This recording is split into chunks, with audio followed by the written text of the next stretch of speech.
What's up everybody, and welcome back to How To Knots for another knot tutorial.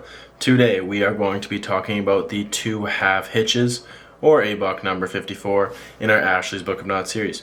So this is what it looks like around an object, but enough with the talking, let's get to tying. So how you start this knot is you're going to take your anchor point.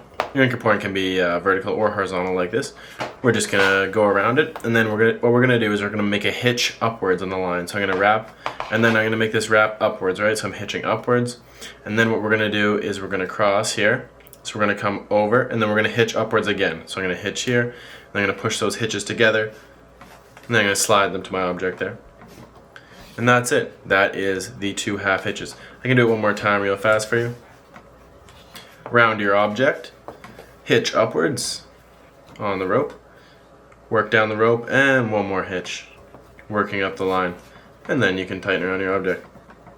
That is the two-half hitches, ABOK 54. If you like this video or you learned something, make sure to subscribe and hit that like button, and check out the link in the description for the Ashley's Book of Knots. All proceeds go to supporting our channel. Thanks, and have a great day.